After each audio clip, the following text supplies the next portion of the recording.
This is WWE superstar Drew McIntyre, and you're listening to the WWE Podcast.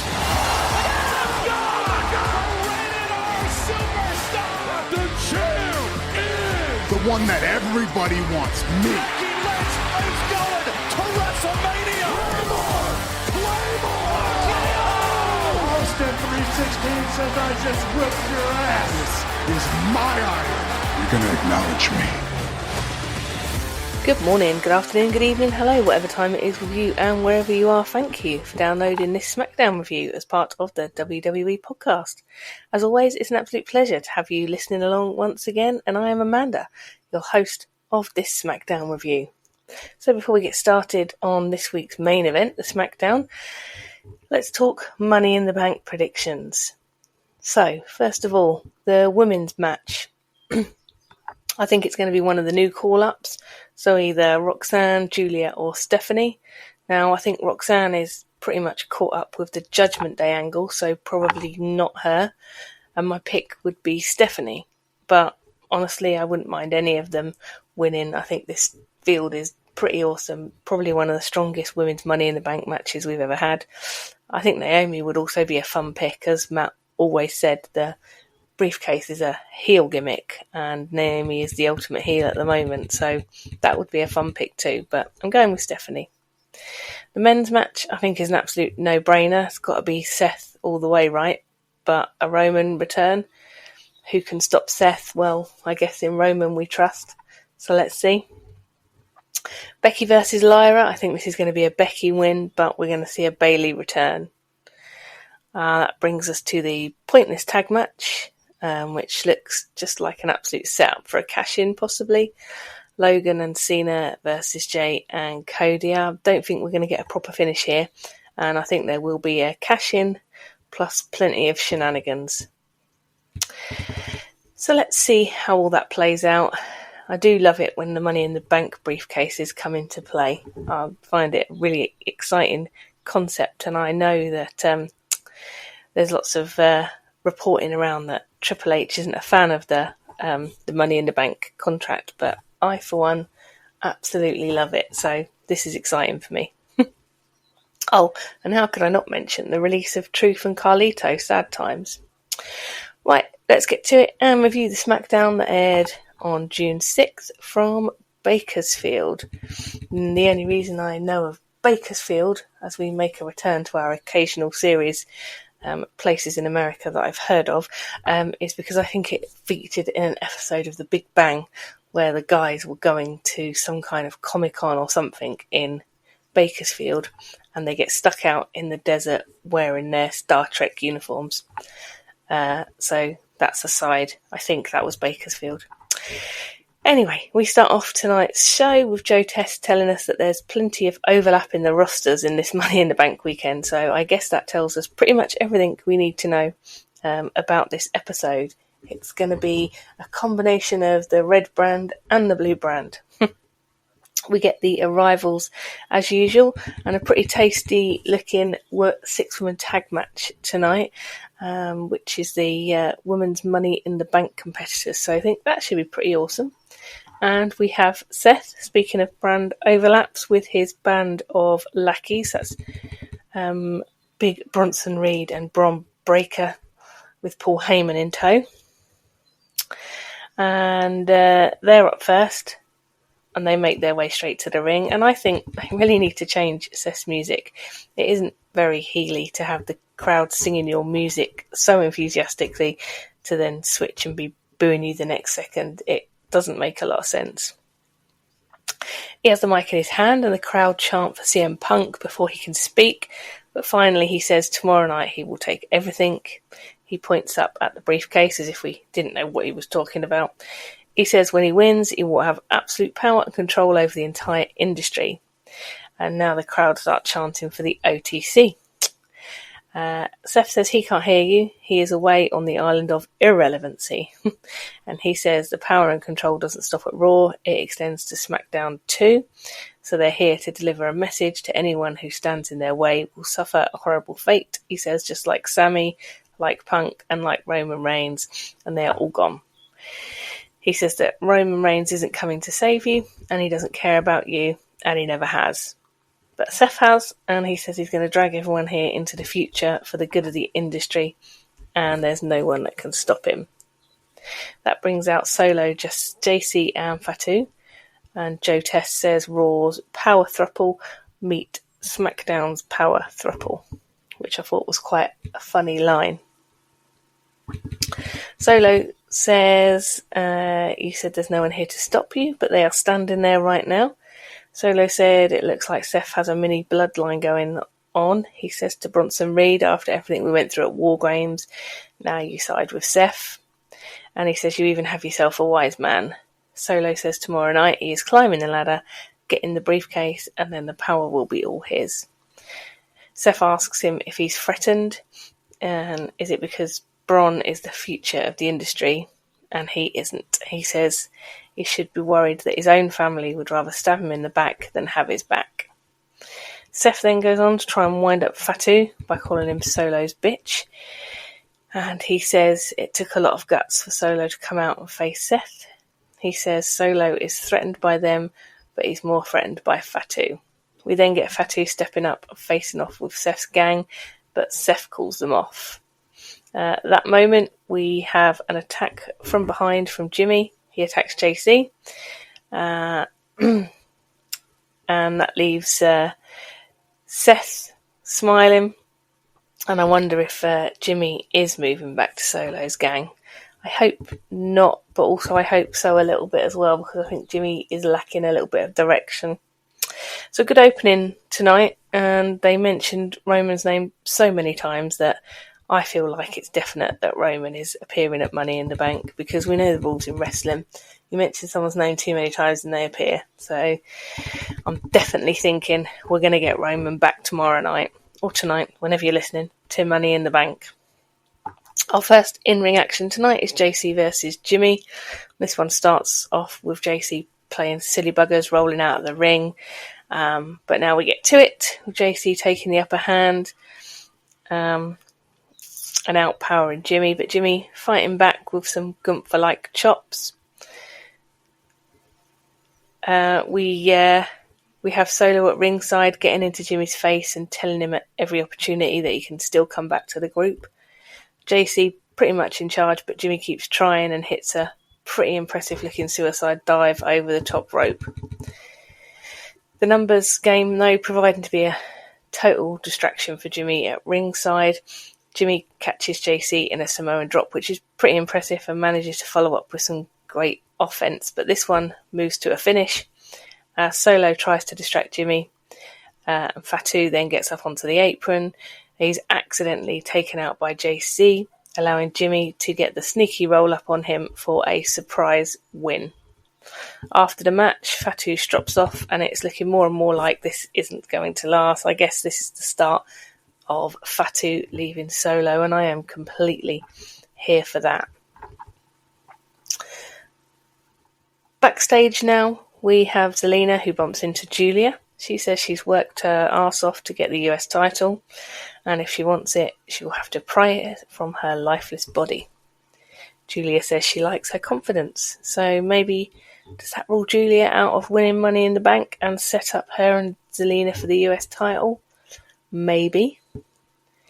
Next out, we've got Piper Niven versus Zelina in a Bakersfield brawl. Let's see what this is. Chelsea still wearing her face protection, and this week it's in Pride colours. Before the match, we have Fatu with Priest backstage. Priest says it's tough working with family, and he knows what he's going through. Priest says regardless of that, he's coming for the US title. Fatu tells him that he better get it done, or he goes to the back of the line with the other losers. Now, that match, I would really like to see. That will be awesome. Priest versus Fatu for the US title. Yes, please.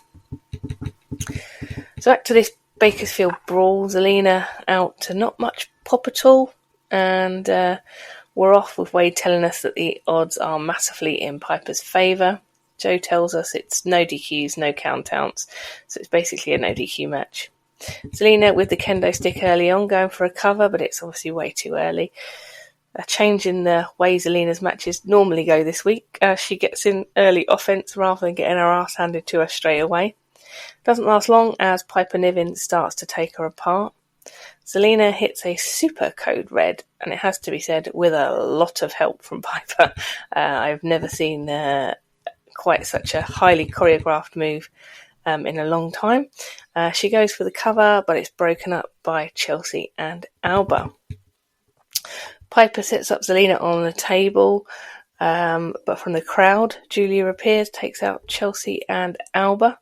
With the assist of a kendo stick, Zelina puts Piper through the table. Sorry, the Slim Jim table. What the actual... and gets the win. Yawn. Again. Won't go over it again. You guys know my feelings on this Zelina run. It's just lucky crappy finish after lucky crappy finish. I'm hoping that we're done with Zelina and Chelsea and the various variations now, and I think we are, as after the match Julia raises Zelina's hand but then beats her down, and looks like Julia versus Zelina is on, which is a massive relief. Let's see Zelina moving away from the Chelsea gang, and let's see her lose her title to Julia. That would be pretty cool. We now get a backstage with Jay and Cody. Jay says he's in good shape. Jimmy comes along and asks how Jay is. He says he's a champion now and he's doing what champions do. We then get a promo from Aleister Black, who says he has been disrespected by LA Knight. He says he wants to take away all his security and just have a one-to-one with him. He says if Knight beats him, he will shake his hand and admit defeat. Well, this seems slightly tenuous and hasty, I guess, as Matt said. This is a bit of a filler SmackDown, so we'll get on with it. He seems to be annoyed that Knight took his spot for Money in the Bank, and they have a match which is up next. Before the match, Knight gets the mic and says it's Money in the Bank season. He says you do a little bit of maths, and this is his third year in a row in this match, and he says that's right, third time's a charm. He says he sees 5 other guys running out. Penta, he says okay, we like him. Andrade, okay, we like him a bit too. He says then we get to the goon side of things, and we get to El Grande Americano stroke Gable, and that gets a really mixed reaction, which Knight calls out. Dummy number 2, he says Solo, and then dummy number 3, who he hasn't had a lot to do with, Seth, and that gets a big boo. He says Seth has been there and done it, but he said Seth has to understand there's nothing hotter than LA Knight in LA, and he won't be getting burned down. He says he understands why Aleister Black's feelings are hurt because he nicked the pin, but it was a triple threat, and basically that's tough. This was a nice promo from Knight, and it did add a bit of excitement to what I still think is a slam dunk for Steph, but hey, I might be wrong. Weird things happen in Money in the Bank match. So this match gets underway quickly, with both men making some nice moves and a couple of quick pin attempts each. Weird tie-up thing where they went round the ring like Ring of Roses, just going round and round and round, which was a bit weird, bit filler. This one ends when Knight hits a move on Black, who rolls from the ring, and from nowhere Seth appears and delivers the stomp to Knight, forcing a DQ finish. Seth just about to deliver another stomp, and Black comes to the rescue, but Black is taken out by a ferocious spear from Braun. The beatdown of Knight then carries on by Seth and his gang. Interesting. Pretty good match, ruined by Seth, but does that mean that Seth thinks he can't get it done fair and square with Knight, or is he just hedging his bets? I think we know the answer to that. We then go backstage where we get a joint announcement from our GMs Nick and Adam. They announce the start of the King and Queen of the Ring matches, and that's this year.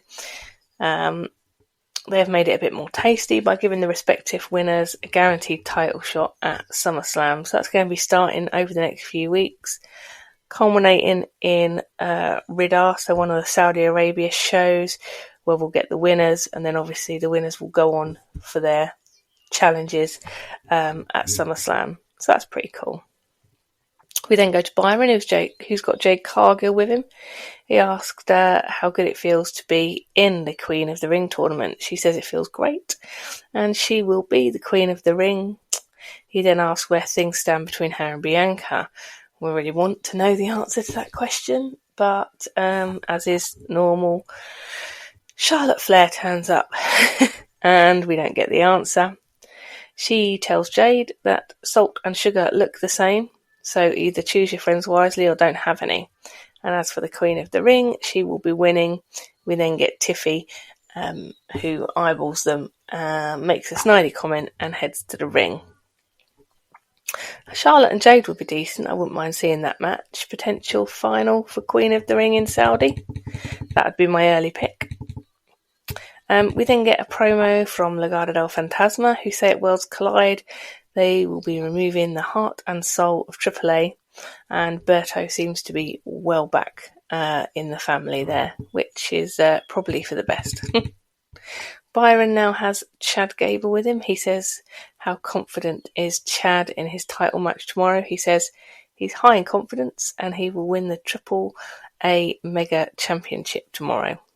Andrade comes out and speaks Spanish to him, and then we get Penta also showing up and we get some handbags. Nick comes along in the nick of time, so to speak, and tells him he doesn't have time for this tonight. They have to settle things in the ring. So that looks like another prelude to Money in the Bank. We've now got Tiffy in the ring, and she says time flies. Last year she became the youngest Money in the Bank winner, and she also became the It Girl. She says she agrees everyone in the match is championship material. It doesn't matter who wins. Whoever it is will be revolving around her. So they can trend for one night, but then they can all get back onto Tiffy time. And I thought this was a really nice little promo. We then get Rhea out to an absolutely massive pop. Might have been the pop of the night. She says to Tiffy that she's never been part of Money in the Bank before because she's never had to. But she knows what it feels like to be champion, and she says she's missed that feeling. Now out we have Stephanie, also a massive pop, and she is very nicely over considering she is just up from NXT. And then we get Bliss out again, another huge pop, and this is the start of the 6-woman tag match. So this is Stephanie, Bliss and Rhea versus Naomi, Roxanne and Julia. Should be decent. On comms, Wade reminds us that all titles are up for grabs, so Julia could cash in on Zelina, a la Austin Theory a while back. I mean, I guess so, but I don't think so. I know all titles are up for grabs, but I think it's got to be the two main world titles, no? Anyway, we start off with the awesome Stephanie, who, wow, I really rate her, guys. I think she is an absolute megastar. Absolutely love her. She's in the ring with Julia. They exchange some quick pins, showing off some brilliant move. Stephanie goes for her Devil's Kiss, but it's too early. Julia counters. Now Naomi's in and she goes for the Devil's Kiss. That gets countered, and eventually we have Stephanie putting it on Naomi while Rhea and Bliss take care of the other two. Stephanie's still in the ring. She's desperate for a tag. Wade telling us that she also has a tag match at Worlds Collide and the Money in the Bank. Plus this match is 3 matches in 24 hours, which he says is too much. Will you guys be watching Worlds Collide? I might. It looks like it might be quite fun. So I'm going to have a look at it. It's on YouTube, 8 PM in the UK. So finally the tag, and we get Bliss in, tearing down Naomi and also taking out Julia. She gets a suicide dive out to the outside, looking great. The crowd badly want Mummy in as Bliss now getting beat down from the heel team. Finally, Bliss gets the tag to Rhea and the roof absolutely comes off the arena. She takes Roxanne's head off and makes short work of Julia too. Razor's edge to Roxanne and takes out Naomi. It takes Naomi to break the tag. And now it's all broken down. We've got Bliss in and she hits Sister Abigail on Julia. We look like we're going to get a tag from Roxanne to Naomi, but Naomi jumps off their apron and refuses the tag.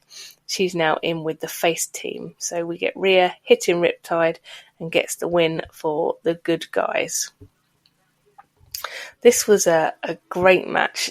Love seeing the veteran talent and the new talent in the ring together, making such a good account of themselves. The match tomorrow night, I think, is going to be off the charts. I think it could be match of the night.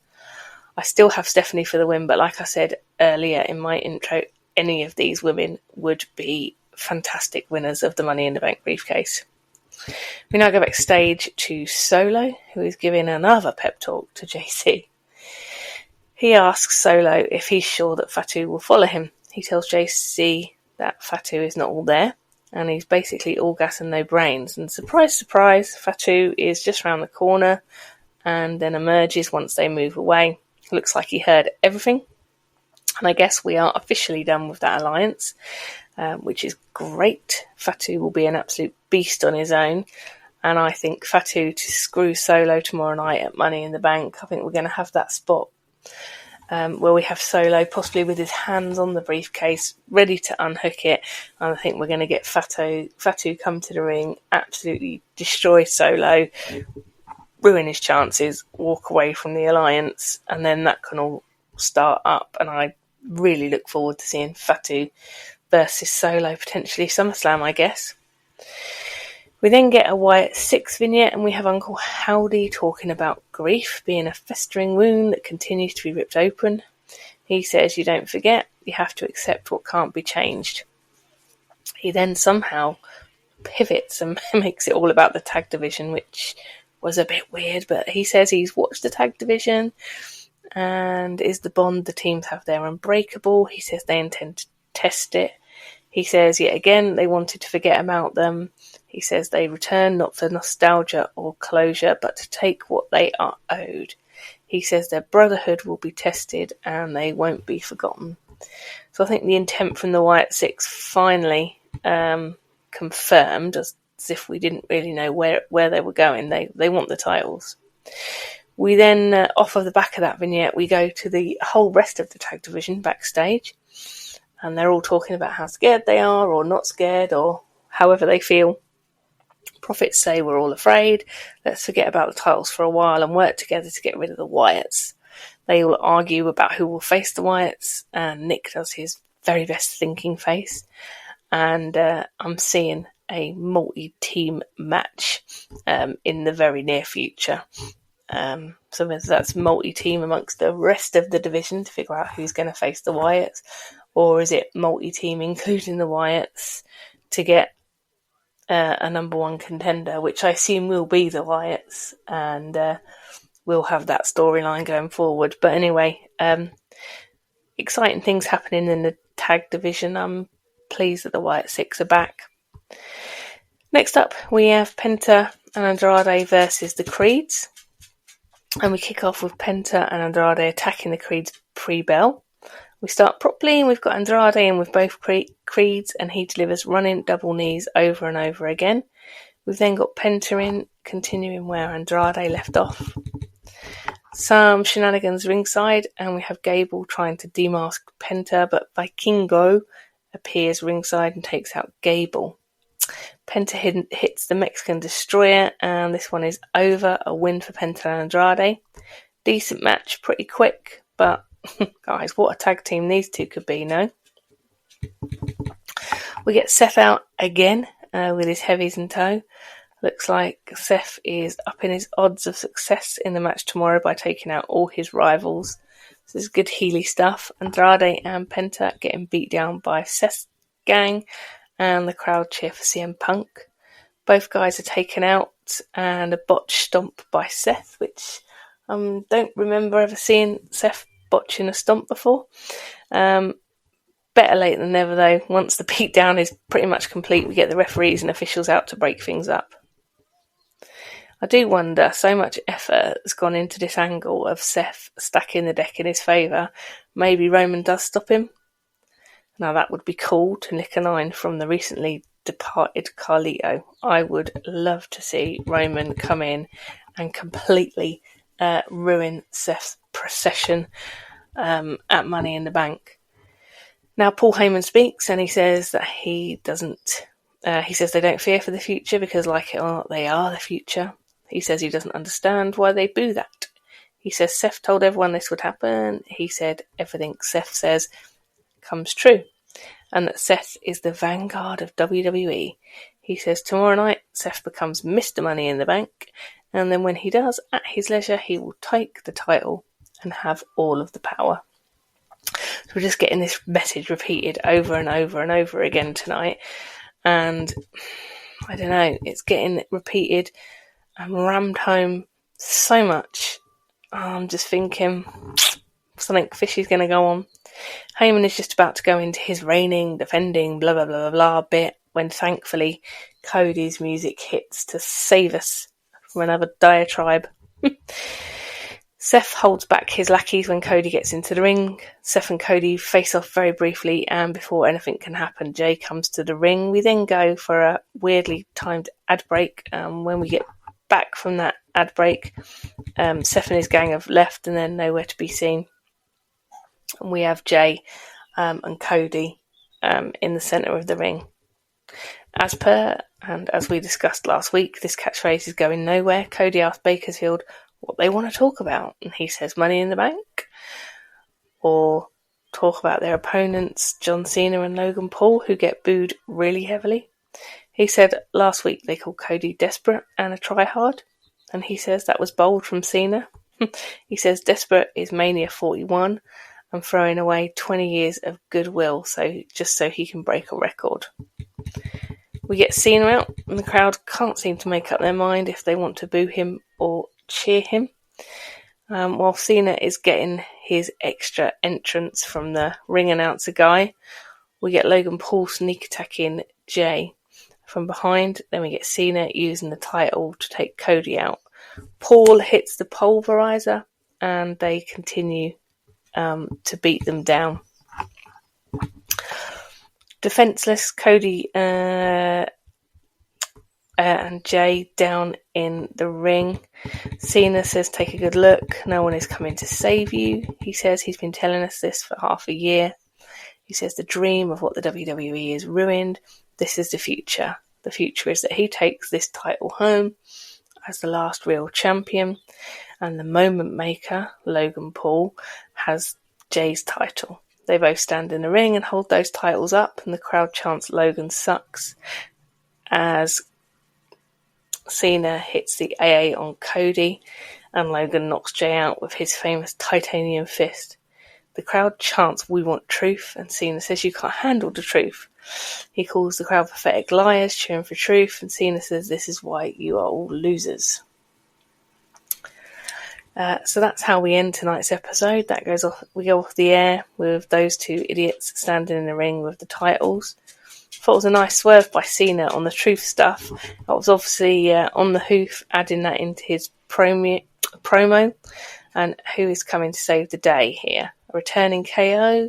Don't think so. I think that's too soon, surely. Maybe Randy.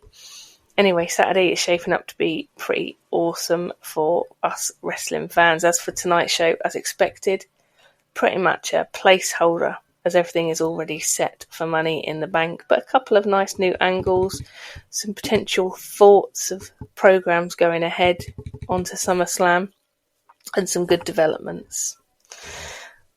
So I think all in all we're set for a pretty good Money in the Bank. And we've also got the advertised Gunther versus Jay title match on Monday Night Raw coming up straight after Money in the Bank. That's if the cash-in doesn't happen during the Cena Logan Cody Jay match on Money in the Bank. That's another prime target, I would say, for whoever wins Money in the Bank. After tonight's show, am I less certain that Seth is going to win Money in the Bank? I think I am less certain. Seems to have been made far too easy.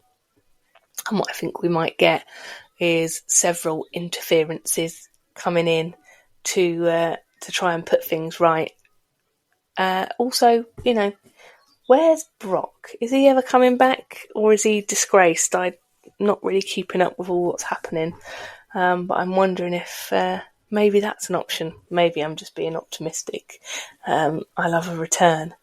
But let's see. I'm really excited, and my top tip for the match of the night is definitely going to be the women's Money in the Bank match, and I definitely think we're going to see also a return in Bayley.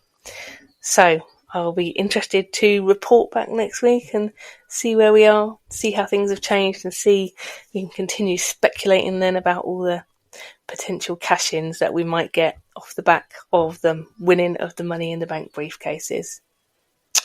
So, thank you for listening. That just about does it for this week's show.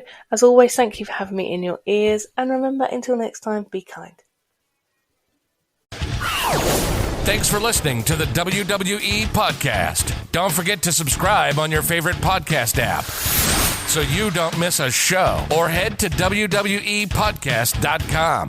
And for all of these shows ad-free, head over to patreon.com/WWE Podcast. Until then, we'll see you next time.